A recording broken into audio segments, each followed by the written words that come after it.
we have the last portion of the chapters. We already know the chapter heading is the fundamental rights and fundamental duties of the citizen.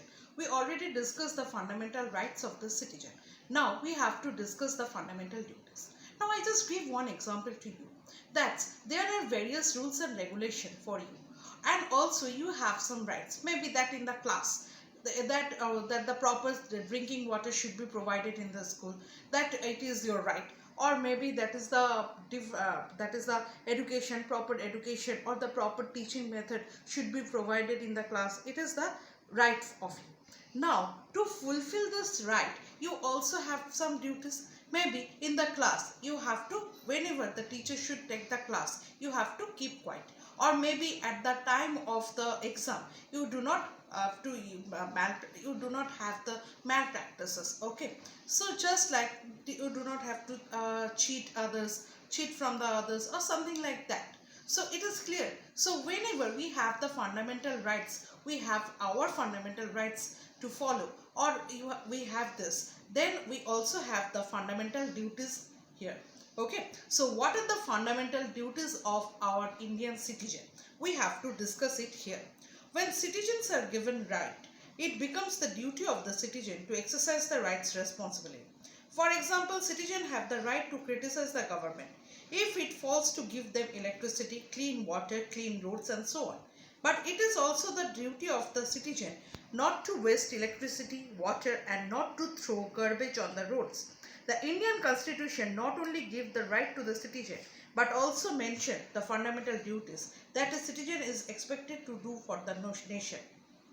These duties are, so you just understand this one. So whenever we have the rights, we have to fulfill our duties also. Now what are the duties of us?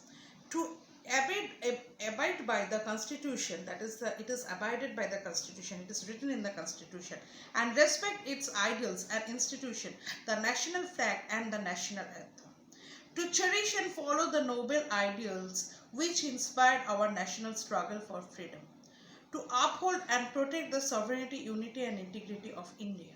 So we have to believe in our nation. We have to just show our respect to our national flag, national anthem, and we have to follow our noble ideals, just like the Mahatma Gandhi. There are the other ideals also. We have to follow them.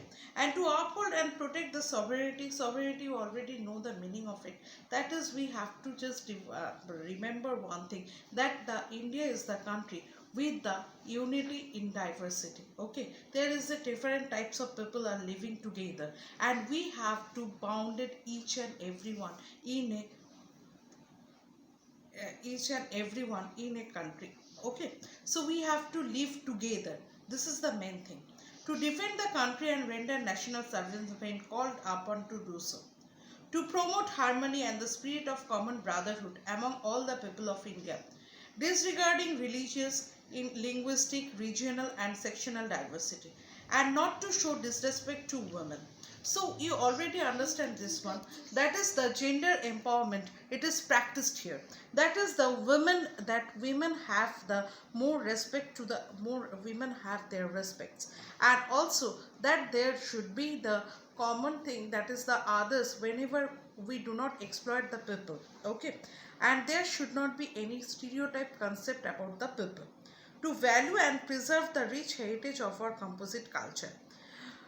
To protect and improve the natural environment, including forests, lakes, rivers, and wildlife, and to be kind of all living creatures.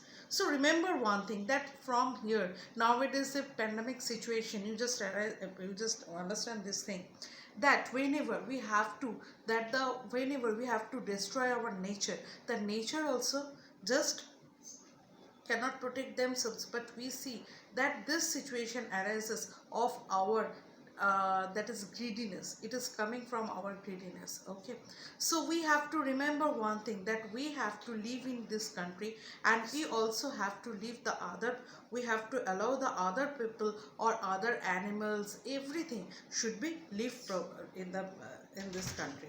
To value, so to protect and improve the natural environment, including forests, lakes, rivers, and wildlife, and to be kind of all living creatures.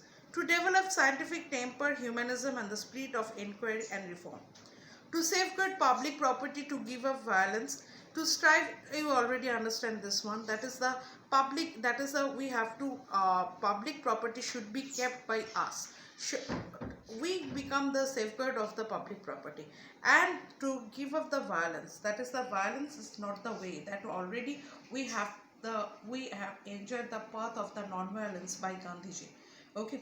To safeguard to strive towards excellence in all spheres, individual and collective activities, so that nation constantly rises to higher level of effort and achievement. To give opportunities for education to child own or adopted aged between 16 to 14 years. So these are the things we have to follow. The main thing is promote brotherhood, protect our environment, preserve our culture, and also respect our national symbols. Okay, these are the main things we have to follow. We have to just follow these duties, and then we have to be the good human being. As a good human being, we have to be followed, and also that we see that India should be in the first place in all over the world. Okay. In the maybe in the economic social in the economic activities, social activities, we see that we have this idea.